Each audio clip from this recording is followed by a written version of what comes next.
एक माँ अपने बच्चे की सलामती के लिए किस हद तक जा सकती है।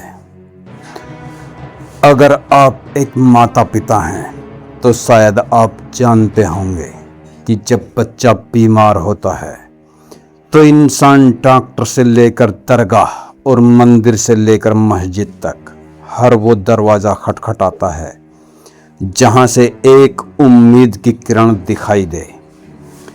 लेकिन क्या हो जब उसी उम्मीद के दरवाजे के पीछे कोई शैतान इंसान के रूप में आपका इंतजार कर रहा हो।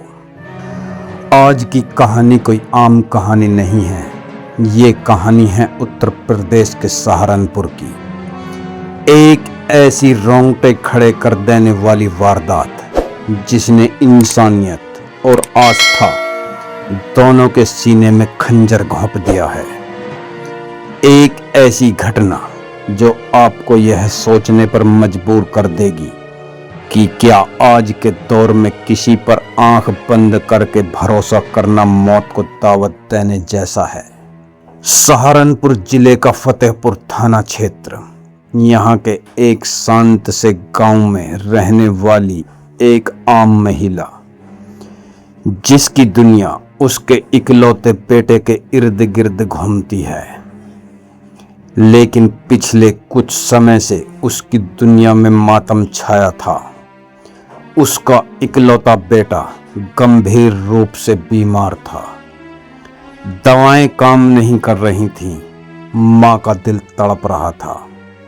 और कहते हैं ना कि जब इंसान की सबसे बड़ी कमजोरी सामने आती है तो गिद्ध मंडराने लगते हैं।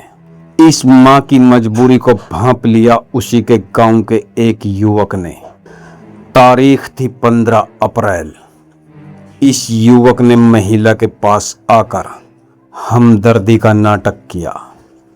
उसने कहा, भाभी दवा से कुछ नहीं होगा, बच्चे पर किसी का साया है।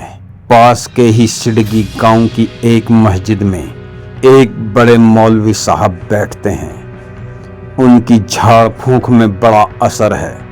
चलो मैं तुम्हें ले चलता हूँ। डूबते को तिनके का सहारा चाहिए था। माँ को लगा कि शायद खुदा ने ही इस युवक को फरिश्ता बनाकर भेजा है। वो नहीं जानती थी कि ये फरिश्ता नहीं, मौत का दलाल था। 15 अप्रैल का वो मनहूस दिन, युवक ने बाइक निकाली। महिला अपने बीमार बेटे को सीने से लगाए एक उम्मीद के साथ उस बाइक पर बैठ गई। रास्ता कटता गया और वो पहुंच गए सिडकी गांव की उस मस्जिद में। मस्जिद जिसे अल्लाह का घर कहा जाता है, जहां सुकून मिलता है। लेकिन उस दिन उस मस्जिद के एक कोने में इबादत नहीं, एक घिनौनी साजिश रची जा रही थी। वहां बैठा था वो मौलवी, सफेद कपड़ों में लिपटा हुआ। एक ऐसा इंसान जिसके जहन में सिर्फ हवस का काला रंग था। मौलवी ने कुछ पढ़ने का नाटक किया। उसने महिला को विश्वास में लिया और फिर उसने पानी का एक गिलास मंगवाया। उस पानी में एक तावीज डाला गया। मौलवी ने महिला से कहा, इसे पी लो, तुम्हारे बच्चे की सारी बलाएं टल जाएंगी। माँ, जो अपने बच्चे के लिए जहर भी पी सकती थी, उसने वो पानी पी लिया। लेकिन उस पानी में ताबीज का असर नहीं, बल्कि नशीले पदार्थ का जहर मिला हुआ था। पानी हलक से नीचे उतरते ही महिला का सिर चकराने लगा, आंखों के सामने अंधेरा छाने लगा और कुछ ही पलों में वो बेसुध होकर फर्श पर गिर पड़ी। जब महिला बेहोश हुई तो वहां मौजूद उन दोनों भेड़ियों ने अपने चेहरे से शराफत का नकाब उतार फेंका। उस पवित्र जगह पर उन दोनों मौलवी और उस गांव के युवक ने एक बेबस माँ की आबरू को तार तार कर दिया। इंसानियत चीखती रही, लेकिन उस बंद कमरे के बाहर किसी को कुछ सुनाई नहीं दिया। दरिंदगी की सारी हदें पार करने के बाद भी इन शैतानों का मन नहीं भरा। उन्होंने इस पूरी घिनौनी वारदात का वीडियो अपने मोबाइल में रिकॉर्ड कर लिया, तस्वीरें खींच लीं। कुछ घंटों बाद जब उस बदनसीब माँ को होश आया तो उसके पैरों तले जमीन खिसक गई। उसे समझ आ गया था कि उसके साथ क्या हुआ है। वो रोई, गिड़गिड़ाई, लेकिन उन दरिंदों ने उसकी आंखों में आंखें डालकर एक ऐसी धमकी दी जिसने उसकी रूह कपकपा दी। उन्होंने कहा, अगर पुलिस या किसी के भी सामने अपना मुंह खोला तो ये वीडियो पूरे इंटरनेट पर वायरल कर देंगे और तेरे इस बीमार बेटे को जान से मार देंगे। वो युवक उस टूटी हुई महिला को गांव के बाहर छोड़कर फरार हो गया। महिला घर पहुंची, उसका शरीर कांप रहा था।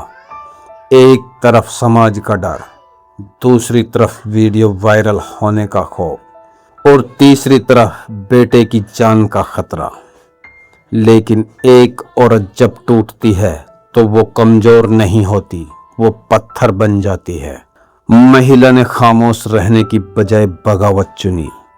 उसने अपने पति को अपने साथ हुए इस पूरे खौफनाक कांड की सच्चाई बता दी। दंपति ने तय किया कि वो इन दरिंदों के आगे घुटने नहीं टेकेंगे। वो सीधा पहुंचे सहारनपुर के वरिष्ठ पुलिस एसएसपी अभिनंदन सिंह के पास। एसएसपी के सामने जब उस मां ने अपने आंसू बहाए तो खाकी वर्दी भी गुस्से में उबल पड़ी। एसएसपी अभिनंदन सिंह ने तुरंत इस मामले को गंभीरता से लिया। उन्होंने फतेहपुर थाना प्रभारी विनय शर्मा को कड़े निर्देश दिए। किसी भी कीमत पर ये गुनहगार बचने नहीं चाहिए। थाना प्रभारी विनय शर्मा की टीम तुरंत एक्शन में आई। बिना एक पल गवाए एफआईआर दर्ज की गई। पीड़िता को तुरंत मेडिकल जांच के लिए अस्पताल भेजा गया ताकि दरिंदगी के पुख्ता सबूत जुटाए जा सकें। थाना प्रभारी विनय शर्मा का साफ कहना है कि जांच में जो भी तथ्य सामने आएंगे उनके आधार पर ऐसी विधिक और सख्त कार्रवाई की जाएगी जो मिसाल बनेगी। फिलहाल पुलिस की कई टीम उन दोनों दरिंदों की सरगर्मी से तलाश कर रही हैं। वो शैतान भाग जरूर रहे हैं, लेकिन कानून के लंबे हाथों से ज्यादा दूर नहीं जा पाएंगे। दोस्तों, सहारनपुर की ये घटना सिर्फ एक क्राइम न्यूज नहीं है, ये हमारे समाज के मुंह पर एक तमाचा है। ये कहानी हमें सिखाती है कि बीमारी का इलाज डॉक्टरों के पास है, किसी ढोंगी बाबा या तावीज के पास नहीं। अंधविश्वास की पट्टी जब आंखों पर बंधती है तो इंसान अच्छे और बुरे की पहचान भूल जाता है, जिसका फायदा ऐसे भेड़िए उठाते हैं जो धर्म और आस्था का चोला पहनकर बैठे हैं। इस मां ने तो हिम्मत दिखाकर पुलिस का दरवाजा खटखटा लिया, लेकिन न जाने ऐसी कितनी और महिलाएं होंगी जो लोक लाज और ब्लैकमेलिंग के डर से आज भी घुट घुट कर जी रही हैं। जरूरत है कि हम जागरूक बने, अपने आसपास नजर रखें और अगर कोई भी बाबा, मौलवी या इंसान आपको बंद कमरे में झाड़ फूंक के लिए बुलाए तो सतर्क हो जाएं। हम उम्मीद करते हैं कि यूपी पुलिस जल्द ही इन दोनों अपराधियों को सलाखों के पीछे धकेलेगी और इन्हें वो सजा मिलेगी जिसे देखकर किसी और की रूह भी ऐसा गुनाह करने से पहले 1000 बार कांपेगी।